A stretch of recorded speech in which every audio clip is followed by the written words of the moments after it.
बिस्मिल्लाहिर्रहमानिर्रहीम हामिदन व मुसल्लियन अम्मा बाद।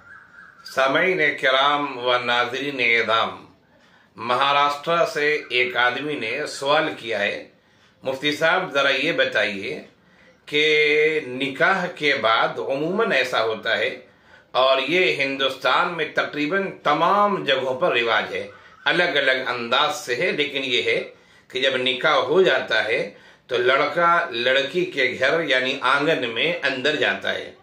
क्या निकाह के बाद लड़का का यानी जिसका निकाह हुआ है दुल्हा का आंगन में जाना लड़की के घर ये जायज़ है या जायज़ नहीं है? ज़रा शरई रहनुमाई फरमाएं।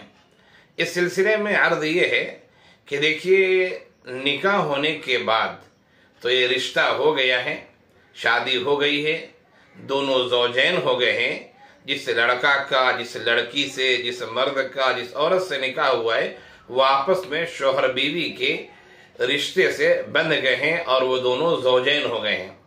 अब उसके बाद निकाह के बाद या रिवाज है, एक रस्म है कि लड़का लड़की के घर यानी अपने ससुराल में आंगन में जाता है। बाद जगहों पे ऐसा भी होता है कि हाल में निकाह होते हैं, फंक्शन हाल में प्रोग्राम होता है, तो निकाह होने के बाद लड़का फंक्शन हॉल के उस हिस्से में जाता है जिसमें खवातीन होती हैं, जहां दुल्हन होती है, और फिर दोनों आजू बाजू कुर्सी पर बैठते हैं। इधर दूल्हा बैठा हुआ है, इधर दुल्हन बैठी हुई हैं, फिर लोग तस्वीरें खींचते वगैरह वगैरह मुख्तलिफ चीज़ें होती हैं। शरई एतबार से ये चीज़ जायज़ नहीं है। इसमें बहुत सारे मुनकरात हैं, इसमें बहुत सारी ऐसी चीज़ें हैं और ऐसी बातें हैं जो शरीयत के मुनाफी हैं, शरीयत जिस पर नकीर की है। मिसाल के तौर पर निकाह होने के बाद लड़का जब आंगन में जाता है, या ये कि जब फंक्शन हॉल में प्रोग्राम होता है लड़कियों के दरमियान जाता है, तो लड़का जो होता है गैर महरमों के दरमियान होता है। वो लड़कियां, वो औरतें, वो खवातीन जिन्हें लड़के के लिए देखना जायज़ नहीं है, लेकिन वहां पर औरतें भी लड़के को देखती हैं और दूल्हा भी देखते हैं सबको, शरन ये नाजायज़ है। और वही फंक्शन हॉल के बाहर अगर उसी शक्ल में वो लड़का किसी लड़की को देखे तो हंगामा हो जाए, लेकिन हाल में सब देखते रहते हैं। लड़का आंगन में जाता है और आंगन में जाने के बाद जो कुर्सी पर बैठता है वो चारों तरफ से लड़कियों और खवातीन का हुजूम होता है, और हुजूम ही नहीं बल्कि मजाक होता है। और एक रस्म बहुत सारी जगहों पर है जो जूता चुराने का है कि साली जिसकी शादी हुई, जो लड़का है जो दूल्हा बना है उसकी जो साली है, या फिर ये कि अपनी साली ना हो, रिश्ते की कोई साली हो यानी दुल्हन की बहन वगैरह हो, कोई बहन, वो आके लड़का का जो है जूता चुरा लेती है, फिर लड़का जो उस पर पैसे वगैरह देता है, ये क्या है? अब जरा ये बताइए कि लड़का का इस तरह खुलेआम लड़कियों के दरमियान रहना या उन खवातीन के दरमियान रहना जिनका देखना जायज़ नहीं है, तो आखिर ये अमल कैसे सही हो सकता है?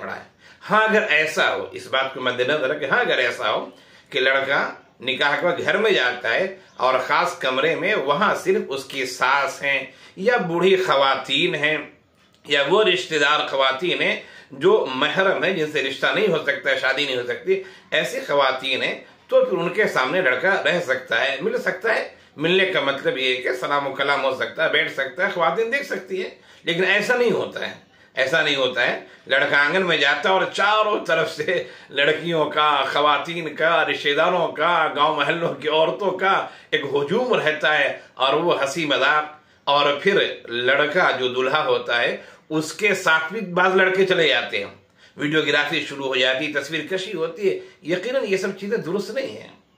शरीयत ने इस तरीके से जो पर्दा रखा है, यकीनन जिस तरह पर्दा घर के बाहर है उसी तरह घर के अंदर भी है। अगर वही औरतें जो घर के अंदर बेपर्दा भी हैं, घर के बाहर आ जाए, कोई मर्द उसे देखे, क्या वो औरत बर्दाश्त करेगी? लेकिन नहीं, आंगन में सब देखते हैं। खैर, खुलासे कलाम ये, बात से बात निकल दी गई, खुलासे कलाम ये कि ये जो निकाह के बाद लड़का आंगन में जाता है या फंक्शन हॉल में लड़कियों के रिसेप्शन में कहा जाए या लड़कियों के एरिया में जो जाता है लड़का हॉल के उस हिस्से में, ये सही नहीं है, नाजायज़ है, इससे बचना चाहिए। बागो ये भी कहते हैं कि मौलाना मुफ्ती साहब फुला मुली साहब तो गए थे, फुला हाफिज साहब गए थे। देखिए, जो चीज़ गलत है वो गलत है। अगर कोई हाफिज साहब मौली साहब भी अंदर गए और रिश्तेदार का इसरार होता उसके अंदर चले गए तो वो गलत से गलत, उनको नहीं करना चाहिए ऐसा।